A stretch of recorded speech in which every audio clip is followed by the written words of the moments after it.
வணக்கம் நண்பர்களே. 10th மாணவர்களுக்கு இன்றைக்கி 2வது முக்கிய எக்ஸாமான இங்கிலீஷ் நடந்து முடிஞ்சிருக்குது. லாங்குவேஜில் இங்கிலீஷில் தான் உங்களுக்கு கொஞ்சம் சேலஞ்சஸ் நிறையா வந்திருக்கும். பட் இந்த முறை 1 மார்க் எப்படி வந்திருக்கு, நீங்கள் எவ்வளோ மார்க் எடுக்க போகிறீங்க அப்படிங்கிறத இப்போ நாம் பார்க்கலாம். ஓகே, கேள்வி சினானியம்ஸ் அன்னியம்ஸ்லேருந்து வந்திருக்கக்கூடியது. இதில் கேட்டிருக்கக்கூடியது இண்டிஜினியஸ்லி அப்படிங்கிற வேர்டுக்கான மீனிங் கேட்டிருக்காங்க. அதுக்கான ஆப்ஷன் பார்த்திங்கன்னா சி, நேச்சுரலி அப்படிங்கிறது ஆன்சராக வந்திருக்குது. அடுத்தது பிளைன்டிவ்லி அப்படிங்கிறதுக்கான ஆன்சர் என்னன்னு கேட்டிருக்காங்க. ஏ, சேட்லி அப்படிங்கிறது ஆன்சர். அன்பெர்டப்டு அப்படிங்கிறது அடுத்த கேள்வியாக கேட்டிருக்காங்க. அதுக்கான ஆன்சர் பி, அன்டிஸ்டர்ப்டு. ஸோ இந்த 3 சினானியம்ஸ் அன்னியம்ஸும் உங்களுக்கும் சரியாக வந்திருக்கும் அப்படின்னு சொல்லி எதிர்பார்க்கலாம். அடுத்ததான் ஆன்டனியம்ஸ். இதில் விட் அப்படிங்கிறது கேட்டிருக்காங்க. அதுக்கு பிளண்ட் அப்படிங்கிறது ஆன்சர். ஏ ஆன்சராக வந்திருக்கு. அடுத்து கிரிப்லி அப்படிங்கிறதுக்கான ஆன்சர் ஹாப்பிலி.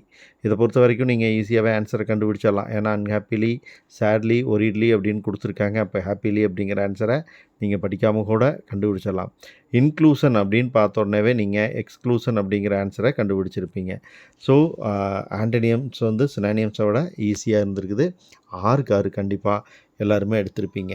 சரி, அடுத்து வரக்கூடிய 1 மார்க் ஆச்சு கஷ்டமாக இருக்கா அப்படின்னு பார்த்தோம்னா அதுவும் இல்லை. ரேடியஸ், இதனோட ஃப்ளூரல் ஃபார்ம் ரேடியை அப்படிங்கிறது கண்டிப்பாக எல்லாருமே எழுதியிருக்கக்கூடிய ஒரு ஆன்சராக இருந்திருக்கும்.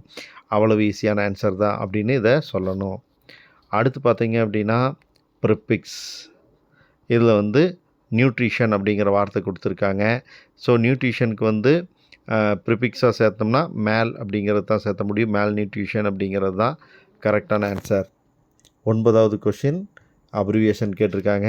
HDMI. இதுக்கான ஆன்சர் பார்த்தீங்க அப்படின்னா சி தான் ஆன்சராக வந்திருக்கு. ஹை டெஃபனிஷன் மல்டிமீடியா இன்டர்ஃபேஸ் அப்படிங்கிறது தான் இந்த HDMI அப்படிங்கிறதுக்கான ஆன்சர். இது பெரும்பாலும் சரியாக பண்ணியிருப்பீங்க அப்படின்னு சொல்லி எதிர்பார்க்கலாம்.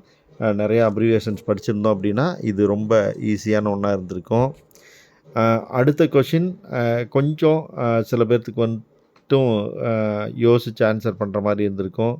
Priya felt happy get along with the neighbours in the new locality of California. A, get along with அப்படிங்கிறது தான் ஆன்சர்.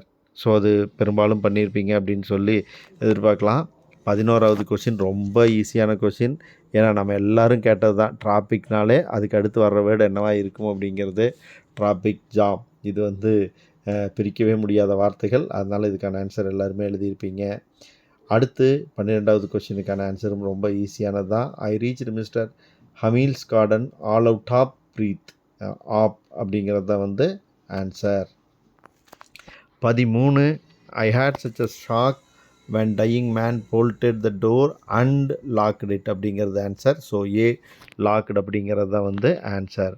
14வது கொஷினுக்கு ஆன்சர் பார்த்தீங்கன்னா we are on our way to Kolkata from Chennai அப்படிங்கிறது ஆன்சர். ஸோ இதுவும் எல்லாருமே சரியாக பண்ணியிருப்பீங்க. ஸோ 14க்கு 14 நீங்கள் எல்லாருமே எடுத்திருப்பீங்க அப்படின்னு சொல்லி எதிர்பார்க்கலாம். யார் யாருக்கெல்லாம் இந்த ஆன்சர்ஸ் கரெக்டாக இருந்தது கமெண்ட்டில் ஷேர் பண்ணிக்கோங்க. ஃப்ரெண்ட்ஸுக்கும் ஷேர் பண்ணுங்கள். அவங்களும் இந்த ஆன்சர்ஸை தெரிஞ்சுக்கிட்டோம். Bye friends.